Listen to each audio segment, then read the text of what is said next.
Quota Srinivasarao గారి విషయంలో తప్పంతా నాదే అంటూ కృష్ణవంశీ గారు మాత్రం అంగీకరించారు. సో మరి ఇండస్ట్రీలో ఉన్న వాళ్ళకి కావచ్చు, ప్రేక్షకులకు కావచ్చు, అందరికీ ఐడియా ఉండే ఉంటుంది.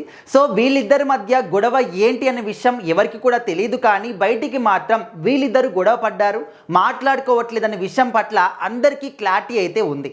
అండ్ రీసెంట్గా కృష్ణవంశీ గారు మాట్లాడుతున్నప్పుడు అసలు ఆ విషయంలో తప్పంతా కూడా నాదే అనే విషయాన్ని ఆయన మాత్రం అంగీకరించారనమాట.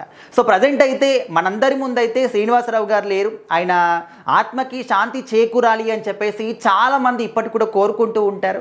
సో ఆయన సినిమాలు నటించిన విధానానికి ఇప్పటికి కూడా ఎంతోమంది లక్షల మంది అభిమానులు ఆయనకు ఉన్నారు. ఆయన ఏ పాత్ర చేసినా కూడా ఆ పాత్రకి నటించారు అనే బదులు ఆ పాత్రకి జీవం పోసాడు అనే దానికి పర్ఫెక్ట్గా సెట్ అవుతారు.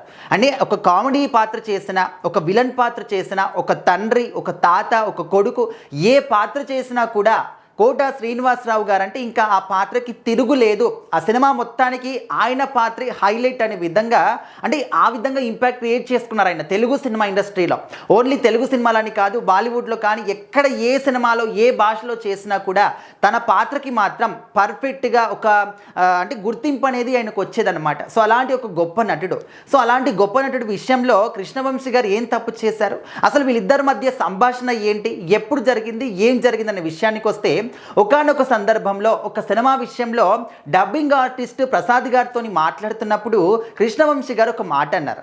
అయితే మన తెలుగు సినిమా ఇండస్ట్రీలో అసలు క్యారెక్టర్ ఆర్టిస్టులు అనే వాళ్ళు ఎంతమంది ఉన్నా కూడా ప్రతి ఒక్క సినిమాకి ఒక 6 మంది 10 మంది వీళ్ళే ఉంటున్నారు తప్ప మిగతా వాళ్ళందరినీ అసలు వాళ్ళని ఎందుకు ప్రిఫర్ చేయట్లేదు, వాళ్ళు ముందుకు ఎందుకు రావట్లేదు, సో అన్ని సినిమాలకి ఈ యొక్క 6 మంది 5 మంది 10 మంది ఎందుకు పరిమితం అవుతున్నారు అనే విషయం పట్ల మాట్లాడుతున్నప్పుడు, సో ఆ విషయం అనేది కోటా శ్రీనివాసరావు గారికి వేరే రకంగా అర్థమైపోయింది. నేను ఇంతమంది ఉన్నా కూడా అన్ని సినిమాల్లో వీళ్ళే ఎందుకు వస్తున్నారనే విషయం పట్ల మాట్లాడుతున్నప్పుడు, సో ఆయన మటుకు దాన్ని అసలు మన ఇండస్ట్రీలో క్యారెక్టర్ ఆర్టిస్టులే లేరు, ఇంతమందే ఉన్నారు అనేది, అంటే ఆ విధంగా ఆయనకు అర్థమైంది. సో అక్కడ నేను మాట్లాడిన దాంట్లో తప్పు ఉందా, ఆయన అర్థం చేసుకున్న దాంట్లో తప్పు ఉందా అంటే, సో దానికైతే నేను సమాధానం చెప్పలేను.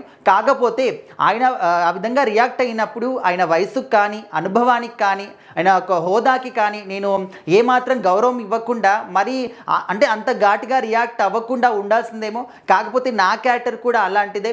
ఎవరైనా నా దగ్గరికి వచ్చినప్పుడు అంటే నార్మల్గా నేను వేరే వాళ్ళ దగ్గరికి వెళ్ళను, నా దగ్గరికి వస్తే కూడా నేను ఊరుకోను. సో ఆ విధంగా నేను కూడా రియాక్ట్ అవ్వాల్సి వచ్చింది. సో అనవసరంగా రియాక్ట్ అయ్యానేమో, ఆయన వయసుకైనా కూడా నేను గౌరవం ఇవ్వాల్సింది అనే విధంగా నేను తర్వాత రియలైజ్ అయ్యాను. అండ్ ఆ తర్వాత ఆయనకు సారీ కూడా చెప్పాడని నేను. సో ఇద్దరం కూడా కలిసి తర్వాత మళ్ళీ పని కూడా చేశామనే విధంగా ఆయన అయితే డైరెక్ట్గానే చెప్పేశారు. కాకపోతే ఇంకా చాలామంది కూడా బయటికి తెలియదు అన్నమాట. గొడవైన విషయం పట్ల అందరికీ అవగాహన ఉంది, మాట్లాడుకోవట్లేదు, సినిమాల పరంగా కూడా ప్రిఫర్ చేయట్లేదు అనే విషయం పట్ల తెలుసు. కాకపోతే తర్వాత ఈయన ఆయనకు సారీ చెప్పాడు, తర్వాత మళ్ళీ పని చేశారనే విషయం పట్ల ఎవరికి అంత ఐడియా లేదన్నమాట. ఎందుకంటే సోషల్ మీడియాలో కావచ్చు, ప్రజెంట్ ఉన్నటువంటి ఈ జనరేషన్లో నెగిటివ్ స్ప్రెడ్ అయినటువంటి ఫాస్ట్గా గుడ్ అనేది స్ప్రెడ్ కాదనమాట. అది అందరికీ తెలిసిన విషయమే. సో ప్రజెంట్ అయితే కోటా శ్రీనివాసరావు గారు మన ముందు లేరు.